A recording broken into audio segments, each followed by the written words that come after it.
Pitch লেকের সাথেই বিশ্ববিদ্যালয় প্রাচীর। প্রাচীরের ওপার থেকে ধানি জমির শুরু, যদ্দূর চোখ যায়। বিকেলে এদিকটায় আসাই দায়। কপত কপতিদের সময় তখন। হুজুররা আসে ফজরের পরপর। শীত যাই যাই করছে। প্রতিটা ধানের পাতায় একটা করে শিশির, যেন শিশিরের বিরাট চাদর গায়ে জড়িয়ে ঘুমোচ্ছে সবুজ ধান ক্ষেতটা। বেলা বাড়ে, পাতার ফাঁক দিয়ে আসে কাটা কাটা রোদ, ডুবে যায় শিশিরের অলস চাদর।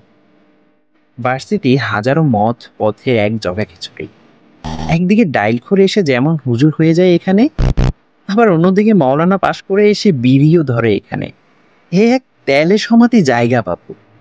ক্যাম্পাসে আবদুল্লাহ উন্দুলুসির বহু মিনিয়েচার পাবেন। সেই যে বহুত বড় এক আল্লাহর অলি ছিলেন। এক খ্রিস্টান নারীর রূপে মুজে দিন ত্যাগ করলেন। 10 বছর শুকর চড়ালেন। মুখস্থ কোরআন বলে খেয়ে এক আয়াত মনে পড়ল 10 বছর পর। সংবিত ফিরে পেলেন। তবে ঝামেলাটা হলো, আবদুল্লাহ উন্দুলুসি ছিল খুশনসিব। সবাই ফিরে আসার সুযোগ পায় না। নারীর সান্নিধ্য আর পুরুষের সপ্রশংস বিহবল দৃষ্টি পাওয়ার শ্যাওলাই পিছলে যায় হেতাই কত আউলিয়া। পয়লা পয়লা দাড়িটা একটু সাইজ হয়। এরপর চুলের স্টাইল দৃশ্যমান করতে বিদে হয় টুপি। এরপর খ্যাত পাজামার বদল স্মার্ট জিন্স, নিচে ভাঁজ করা। একদিন ভাঁজ করতে আর মনে থাকে না।